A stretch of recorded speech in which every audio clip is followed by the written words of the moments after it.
Olá, bem-vindos a mais uma conversa com o especialista. Estamos hoje aqui com a Cristine Pluger. A Cristine é fisioterapeuta pélvica, trabalha no ambulatório de fisioterapia ginecológica da Unifesp, no setor de neurodisfunção pélvica, né? Tem formação, mestrado, doutorado, tudo pela Unifesp. E a ideia com você aqui, Cristiane, é discutir a respeito da incontinência urinária, o tratamento da fisioterapia na incontinência urinária. Então, primeiramente, bem-vinda e obrigado pela sua disponibilidade. Obrigada, João, pelo convite. Para mim é uma honra poder falar aqui sobre a atuação da fisioterapia pélvica num tema tão tabu ainda, né? E tão frequente na população, e que a fisioterapia tem um papel bem importante na reabilitação. Ótimo. Bom, então para começar, assim, a incontinência urinária ela tem diversos tipos de incontinência, né? No caso na fisioterapia focado muito na parte da incontinência de esforço, mas existem outras formas de incontinência que também a fisioterapia pode atuar, né? E existe um tratamento que vai muito além da fisioterapia. Então, obviamente, que o primeiro passo é ter uma avaliação médica aprofundada, fazer um diagnóstico, tem tratamento medicamentoso, tem cirurgia, mas uma vez que chegue para você no consultório, então já passou por toda essa avaliação e chegou para você uma paciente com uma queixa de que ela perde urina quando faz algum nível de esforço, na atividade física ou quando vai tossir, em outras atividades, né? Como é que você conduz essa avaliação? Como é que você faz um planejamento de tratamento para essa paciente? Certo. Geralmente a gente começa por uma anamnese bem detalhada para entender bem sobre a saúde da pelve, né? Muitas vezes a gente se prende muito à queixa do paciente em relação à perda de urina, ao tipo de incontinência, mas funções relacionadas ao intestino têm um impacto direto sobre o bom funcionamento desse assoalho pélvico e também o bom funcionamento da bexiga. Questões relacionadas à paridade, relacionadas também a questões sexuais, que também tem uma relação importante, pensando em função e funcionamento desse assoalho pélvico, e aí complementando no final de toda essa anamnese o exame físico. Então, o exame físico do fisioterapeuta é diferente do ginecologista, porque o fisioterapeuta ele vai avaliar a função da musculatura. E quando a gente fala em função de musculatura, é importante dizer que a gente não está falando só de força, né? Muita gente acha que é só fazer uma força, fechar a musculatura, fechar o assoalho pélvico, mas vai muito além. Então tem que avaliar como é que está a sensibilidade, como é que estão os reflexos, para ver se está íntegro toda a parte neurológica ali da pelve, como é que está o estado de tensão da musculatura, se eu tenho hipertonia, se eu tenho dor, se eu tenho algum ponto gatilho, e depois a função. Então, função, eu digo, capacidade de contrair, tem propriocepção, sabe onde fica esse assoalho pélvico, sabe qual o movimento que esse assoalho pélvico tem que fazer? Esse é um ponto. Quando consegue, qual é o grau de força? Quanto que esse músculo funciona, né? Pensando que é um músculo que não é que nem um bíceps, que a gente dobra, estica o cotovelo e consegue ver, né? O cotovelo dobrando e esticando. O assoalho pélvico, ele fica ali escondidinho, entre a sínfise púbica e o cóccix, basicamente. Então, como a gente não vê o braço se movimentando, é um músculo mais escondidinho e, do ponto de vista biomecânico, mais difícil de ativar, de localizar. Então, na avaliação, eu quero ver se sabe ativar, o quão forte é esse músculo, quanto tempo consegue segurar uma contração, que daí a gente está falando de resistência, quantas vezes consegue repetir uma contração sustentada e quantas contrações curtinhas consegue fazer. Porque cada tipo de contração muscular é responsável por um tipo de treino que eu quero fazer com esse paciente depois. Então, quando eu faço a coleta da história, esse exame físico bem detalhado, aí eu consigo desenhar junto com o paciente todas as propostas terapêuticas que a gente tem aí em mão da fisioterapia para poder reabilitar esse paciente, né? Lembrando que nos casos da incontinência urinária de esforço, o treinamento do assoalho pélvico é padrão ouro para tratamento, tá? É a primeira linha de tratamento conservador, é o treinamento muscular do assoalho pélvico. Ótimo. Bom, a gente tem diversos tipos de pacientes que podem vir com essa queixa. Então, diversos fatores de risco, vamos dizer, que podem aumentar a perda urinária em quem tem incontinência. Então, um deles, mulheres multíparas, associada a partos, né? Atividade física esportiva, então tem algumas mulheres que vão perder urina durante um esforço esportivo, a própria idade, o avanço da idade está envolvido nisso. De que forma que esses fatores são levados em consideração na sua avaliação?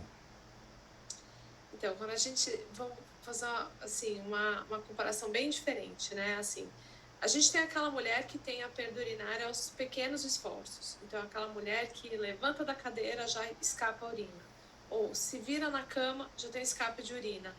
Esses pacientes com uma perda urinária aos mínimos esforços são os pacientes que respondem muito mal à fisioterapia, tá? Porque geralmente tem uma falha de esfíncter interno. Aí geralmente é cirúrgico nesses casos, tá? Quando a gente fala em pacientes de médio e grandes esforços, aí a gente tem uma função mais bacana da fisioterapia. Se eu tenho um paciente que tem escape de urina somente quando ele está no ato esportivo, então vamos pegar uma jogadora de vôlei. O vôlei é um dos esportes onde a gente tem uma maior incidência de escape de urina pelo mecanismo do esporte. Então a gente tem o salto, mas principalmente a aterrissagem. Toda vez que aterriza, a bexiga, o útero, tudo balança dentro da barriga.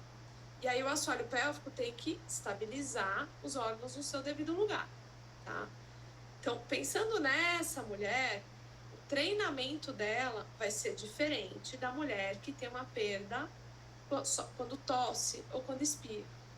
Se essa mulher que perde durante o esporte também perde durante o espirro e uma tosse, aí tudo bem, a gente já vai treinando essa musculatura pensando nas atividades de vida diária. Mas aquela que tem uma perda específica na atividade esportiva, a gente precisa tentar trazê-la no treino, na evolução do treino dela, o mais próximo possível da realidade que ela enfrenta na quadra, no caso da jogadora de vôlei. Quisera eu ir à quadra com as mulheres para poder treinar com elas ali no pé da linha o momento da contração. Mas infelizmente isso não é viável. Então, o que a gente tem em mãos para poder simular um pouco o mecanismo do esporte? A gente tem a realidade virtual. Então, por exemplo, o uso de jogos pelo Xbox, pelo Nintendo Wii ou por outras plataformas, associado a dispositivos usados na vagina ou próximos à vagina, para dar essa percepção de contração durante um gesto esportivo, é uma evolução bem bacana que a gente consegue fazer no tratamento dessa mulher. Mas na avaliação, a avaliação em si, o exame físico, ele segue muito parecido.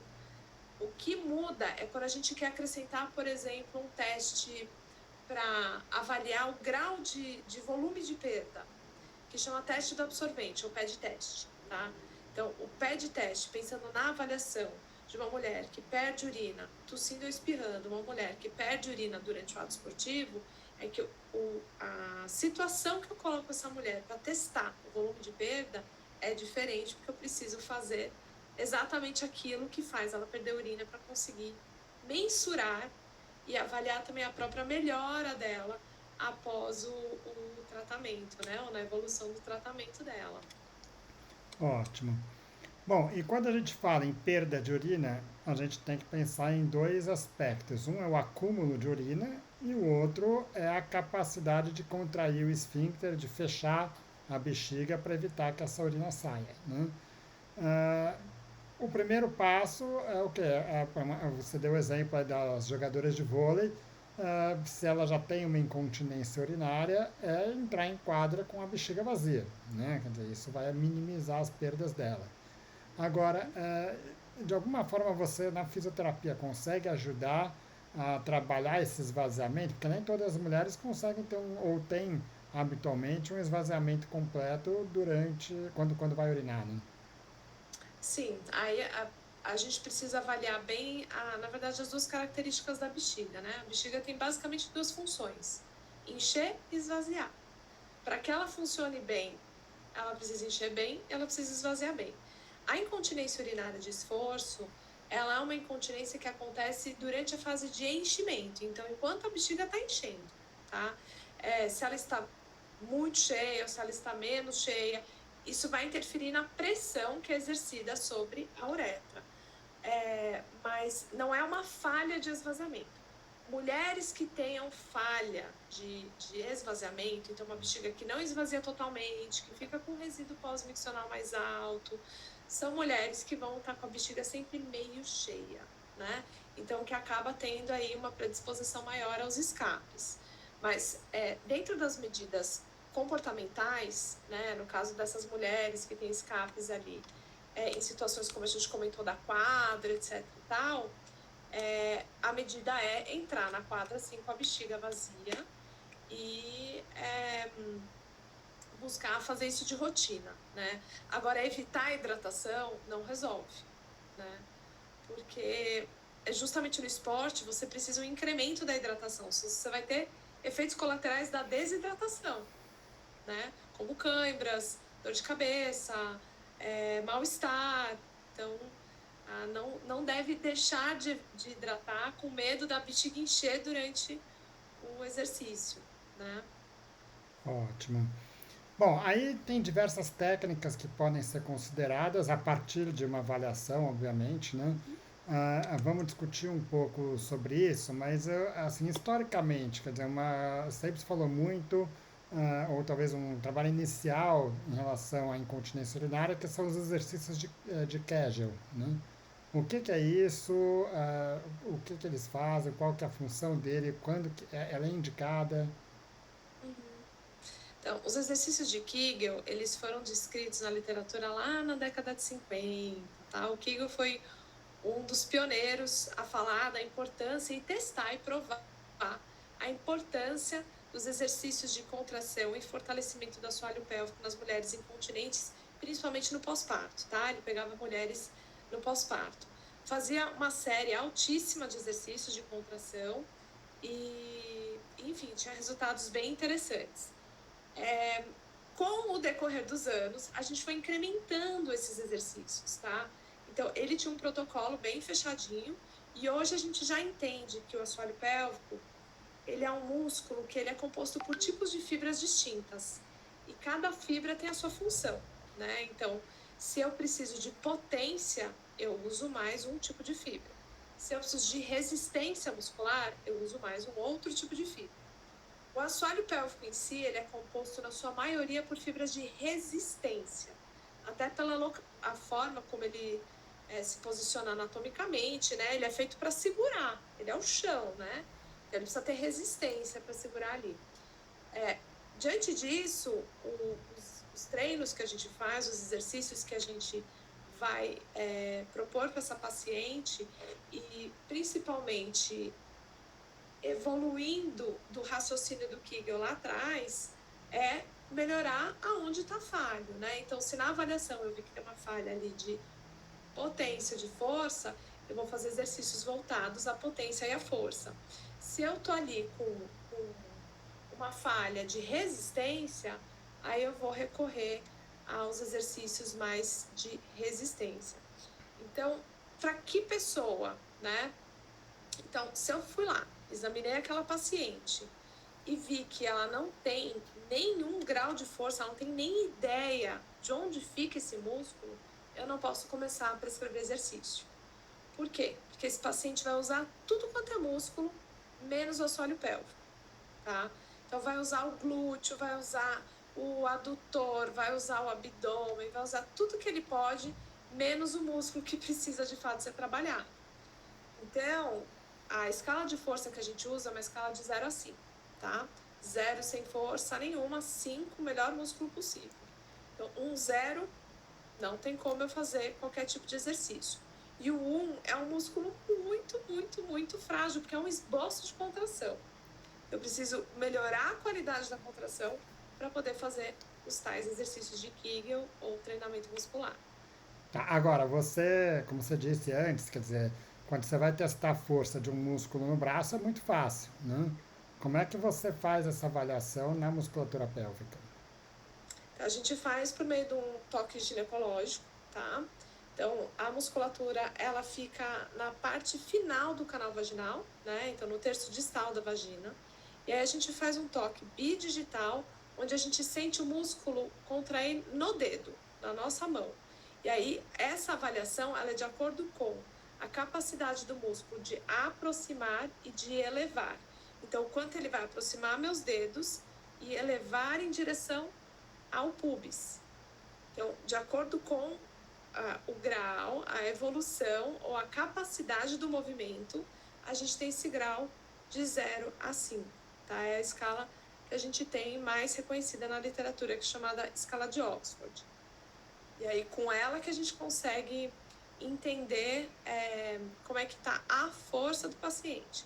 E aí, o restante a gente vai testando. Quantos segundos ela consegue segurar?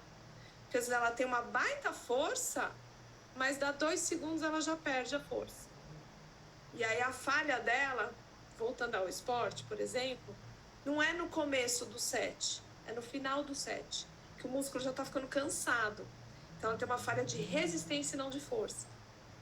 Daí eu preciso fazer um treino voltado à resistência.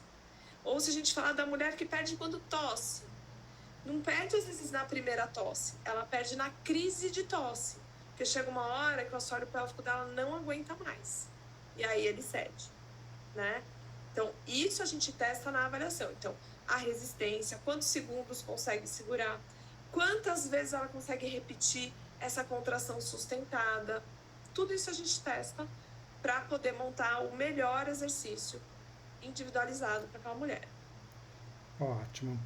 Bom, e aí você tem exercícios que você pode fazer tanto exercícios internos como externos. Como é que tipo de exercício que você vai usar?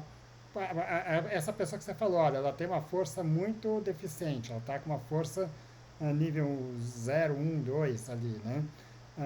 Como é que você vai trabalhar esse tipo de força? Então, esse tipo de paciente que tem nenhuma consciência perineal, uma consciência perineal muito baixa, a gente vai começar com estratégias de consciência perineal, tá? Porque muitas vezes, quando o paciente consegue entender o movimento, e eu vou repetir esse exame físico, eu tenho uma força que inicialmente estava ali em 0 e 1, sobe para um 3, porque ele entendeu o movimento, tá? Agora, tem aquelas que realmente nunca fizeram na vida, o músculo tá realmente pouco treinado, e aí eu preciso usar algum recurso para despertar o músculo. Um deles, e talvez o principal nesse momento, seria a eletroestimulação. Então a gente faz o uso da eletroestimulação, que é a aplicação de uma corrente elétrica que causa uma contração muscular. E aí isso é feito, né? Não é doloroso, mas a gente causa uma contração para que o paciente consiga, primeiro, entender e para que o músculo saia daquela zona de não trabalho para início de movimento, tá? Ótimo. Bom, e aí eu vou até fazer um comparativo com a parte da fisioterapia ortopédica, que acho que talvez tenha gente que consiga visualizar melhor isso, né? A gente tem dois tipos de tratamento, principalmente pós-operatório, que está aquela inibição muscular muito acentuada. Então tem um tratamento que é mais para dor, aquele estímulo mais vibratório, mas tem a eletroestimulação, em que você faz o exercício, que você está forçando a perna e ao mesmo tempo tendo um estímulo externo, uma eletroestimulação, né? Seria mais ou menos a mesma coisa, quer dizer, você vai ter um estímulo para a musculatura contrair e ao mesmo tempo você vai estar solicitando que a paciente esteja fazendo uma força voluntária ali. Sim, exatamente. A eletroestimulação totalmente passiva, ela não vai trazer muito benefício, tá? O que é o passivo? O paciente fica ali relaxadão, recebendo só o estímulo elétrico, achando que vai ficar forte só porque o aparelho está trabalhando por ele. Isso não. Então, é como se a gente fizesse um exercício que a gente chamaria de ativo assistido, tá? Então, ele vai fazer o movimento ou ter intenção do movimento e a eletroestimulação, ela refina a contração. Então, ela faz com que essa contração, de fato, aconteça. Hoje, a gente tem até equipamentos que fazem como se fosse um tratamento meio misto.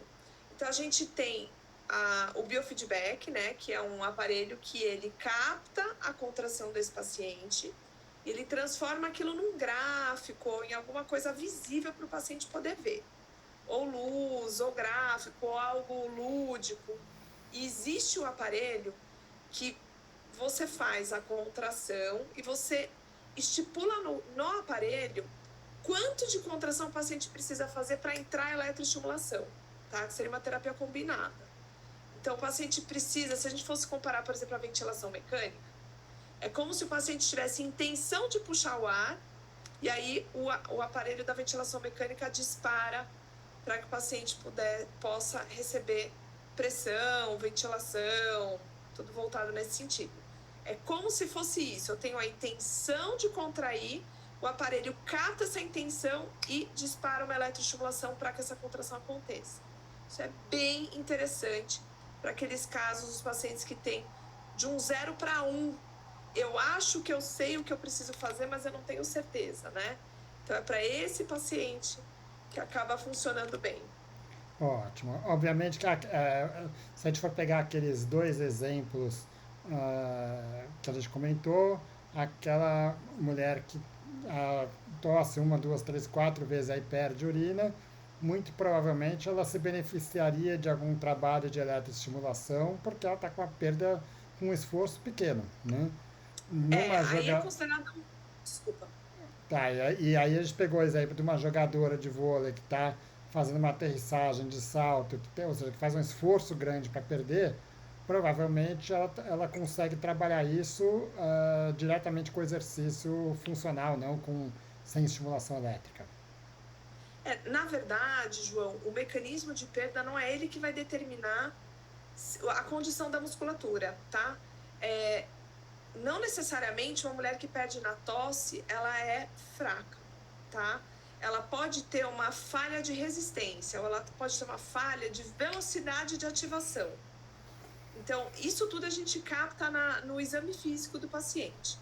O pequeno esforço, ou mínimo esforço, é aquele que é ao falar, ao virar o corpo, ao levantar da cadeira. Esses são os mínimos esforços. Tosse já é um médio esforço, tá? E aí o esporte, eu posso ter uma paciente que é jogadora de vôlei e é fraca no assoalho pélvico. Talvez mais fraca do que aquela que perde urina quando tosse. Tá. Mas por N motivos ela não teve a queixa antes, né? Porque a gente também tem questões de sustentação de órgãos, tudo estado hormonal, que entra tudo aí na dinâmica, né, da função aí da bexiga e do assoalho pélvico. Eu diria que o que mais vai determinar se eu vou para uma eletroestimulação, se eu vou para um biofeedback, se eu vou para um outro dispositivo como cone vaginal, que é como se fosse uma carga, né, um halterzinho que eu coloco ali na vagina, o que mais vai determinar isso é o meu exame físico. Ótimo. Bom, então essas técnicas que você citou, o biofeedback, a eletroestimulação, cone, são para uma deficiência de fato mais significativa de contração da musculatura do esfíncter, né? Quando você já conseguiu ter esse trabalho, ela já está tendo essa resposta mais automática, ou se ela já chegou nessa situação em que ela tem uma perda, mas que ela ainda tem um controle razoável ali, né? Senão não estaria tão bom, porque ela tem uma perda. Aí você já vai estar usando de exercícios mais ativos, né? Sem dar suporte para eles. Como é que você faz isso? Sim, esses exercícios ativos, na verdade, a partir do momento que a mulher já tem um grau, pelo menos 2 de força, já tem prescrição para ela fazer em casa, tá? Então, a gente consegue ir graduando o nível de dificuldade que a gente vai colocar para esse exercício acontecer, tá? Então, eu tenho desde uma contração que eu quero mais repetições ou mais tempo de resistência, eu posso fazer com o paciente deitado, eu posso fazer com o paciente sentado e eu posso fazer com o paciente de pé. Eu posso fazer com o paciente associando a um agachamento. Eu posso fazer com o paciente associando a marcha. Então, tudo depende do que eu quero ali treinar dentro do mecanismo de perda e da dificuldade da ativação do assoalho pélvico, né? Então, por isso que é tão importante a avaliação, sabe, João? A gente vê muito esses exercícios sendo prescritos e dados aleatoriamente nas mídias sociais, né? Então, você vê lá no Instagram, horário matinal de todo mundo fazer o exercício do fecha e solta. E aí isso é péssimo, porque você não sabe quem está assistindo, você não sabe a condição muscular. A literatura já nos mostra que de cada 10 mulheres, 4 não sabem contrair direito e uma certamente vai fazer errado. Então, se você está falando de 40% do público que está ali vendo uma prescrição sem qualquer tipo de critério, sendo oferecida aí para o público de forma geral, você tem uma responsabilidade aí desses 40% que podem, pelo contrário, não se beneficiar, mas ser ruim. Porque se você faz errado, você começa a ter disfunção evacuatória, você começa a ter falha de esvaziamento, você pode passar a ter dor na relação sexual, pode começar a ter perdas que não existiam antes, entendeu? Então, assim, é muito importante o exercício, o treino, ele é extremamente importante, mas ele precisa ser prescrito após uma avaliação, né? Para eu entender onde que está a falha e se tem condições de iniciar com treino ou não. Ótimo. Claro, a avaliação e também o tratamento, sabe, quer dizer, o que você falou é importante, quer dizer, todo mundo sabe que está dobrando ou esticando o braço. Agora, no caso, numa avaliação, numa consulta, você está vendo e sentindo aquela musculatura contrair ou medindo isso num aparelho, né? Então, isso diz, olha, não, você está contraindo a musculatura certa ou está contraindo a musculatura errada. Uma vez que você Sim. já viu que ela fez ali um número de vezes e já entendeu o que é para fazer, bom, tudo bem, aí você pode passar um protocolo para casa. Uhum. Exatamente. Perfeito. Tá.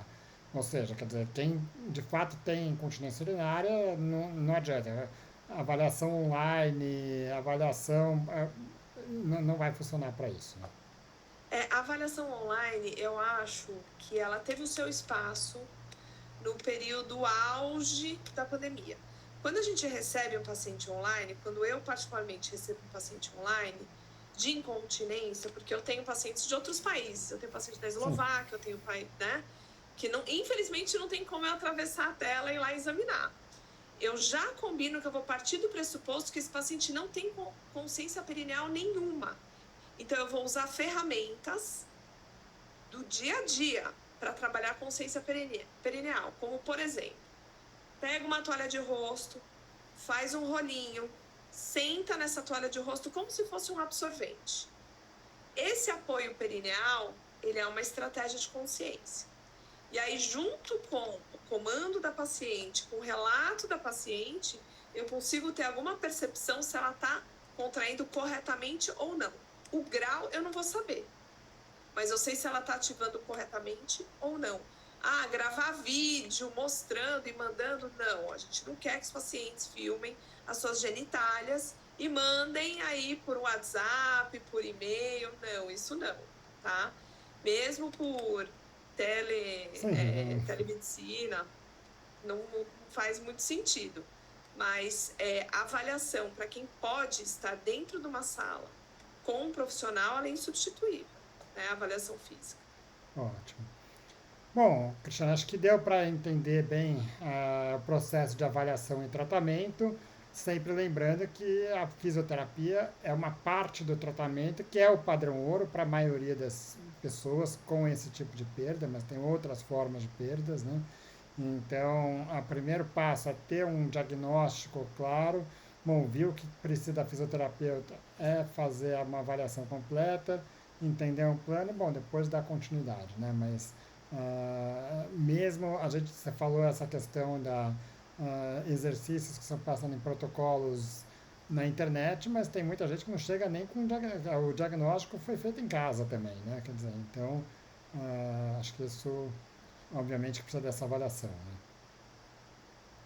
Não, certamente, certamente. E a equipe multiprofissional, ela é extremamente necessária, né? De nada adianta eu pegar o melhor recurso do mundo se a paciente está ali num estado hormonal extremamente comprometido, precisaria de talvez uma reposição tópica, não sei, isso é a escolha do médico. e eu achar que eu vou resolver a situação sozinha. Não vou. Precisamos da parceria entre a equipe médica, fisioterapeutas e quem puder agregar aí no time. Legal, Cristian. Queria te agradecer mais uma vez a disponibilidade e contar com você aqui em outras discussões. Eu que agradeço o convite.